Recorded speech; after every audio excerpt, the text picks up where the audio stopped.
Hello snowboarders of the internet, I'm your host Avran LeFeber, and in this video we're going to be reviewing the Jones Meteorite binding. I rode this binding at Arapahoe Basin on a sunny bluebird day with warmer temps. There's slush chop chunder, kind of just a mix of warmer temp snow conditions, and I rode it on my Ride Shadow Band board with my K2 Thraxis boots. So the big story with adjustability is the bushings. On this you have your choices of soft, medium, and hard. Basically 3 options in there. Otherwise you've got twist tabs on the toe and the heel to lengthen or shorten the straps, and a forward lean adjustment on the high back. That's it. It's pretty straightforward with adjustability from the Jones bindings. The big story with the straps is that you have the free ride mode or the surf mode being a little more loose and forgiving, free ride mode being a little more precise and powerful. I rode them in the free ride mode. What you get is a one-piece design so that it uniformly flexes. It also reduces any excess material that can cause pinch points or hot spots. I do like the fact that it does let you drive a little bit more in the free ride mode forward, but you still get some lateral play with it. The toe strap is going to be better for a more pointy nosed boot or something that's a little bit stubby versus something that's blunt out. It's just the way that the cutout on that actually works and how it fits. Otherwise, it's a very minimal toe strap. It does what you need it to do and you don't have to worry about it. Some people have had issues with Jones's ratchets. I didn't. The one finger quick release on the heel does as you would want with it. They climbed well, did what you needed to do. I don't like the fact that the toe ratchet is a push down one. I think that that should have a release tab that's also one finger quick release. Otherwise, these stayed locked in. I never had to worry about them prematurely releasing.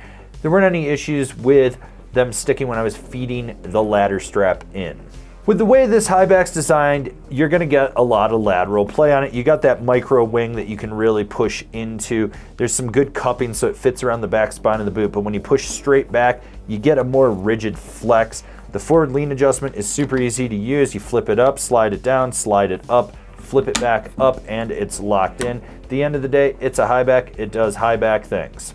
The overall flex of this binding comes in just below a middle of the road. Even riding it in the free ride category with the heel strap, you still are able to push through it if you want to, and you get a lot more lateral play from this strap than you do other bindings that use that skate tech. Toe strap, yeah, it's there, you feel it on it. The big thing to note is while you do get lateral play from the straps, under the base plate it is a little more rigid just with the way that that chassis is designed, so you're going to get some more drive than you would play. But like I said, overall it's just below a middle of the road, making it a little more loose, but you can still get precision from it when you absolutely need to. The ride of this binding is consistent. It's not the dampest, it's not the liveliest, it's just consistent. It dampens where you need it to, but it still lets you be a little loose and playful when you want it to. Who's this binding for? Someone that's a little bit more into the slashy turns on a bank than the precision demon that they could be. So I'm not sure the hinge on the toe strap really needs to be there. This is kind of a feature that causes more problems. Like if you're skating, this thing will just flop around. You end up stepping on it. Sometimes it catches on things. I don't necessarily like that. But the overall ride of this binding, I like the fact that it's a little more loose, it's a little more playful. You can just kind of slash with it, but when you need that precision of the skate tech, it's there. It's not a bad binding by any stretch of the imagination. Comparable bindings: Zero, the Ride A6, the Battalion Blaster ASIM.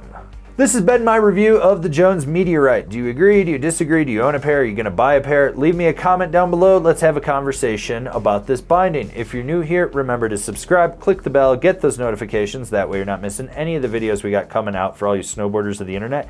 And if you really like what we're doing over here and you want to support us further, swing on over to Angry Snowboarder VIP and become a member. Sure, I could tell you more here, but I got a video over there that explains it so much better. As always, I've been your host, Avran LeFeber, and I'll see you in another video.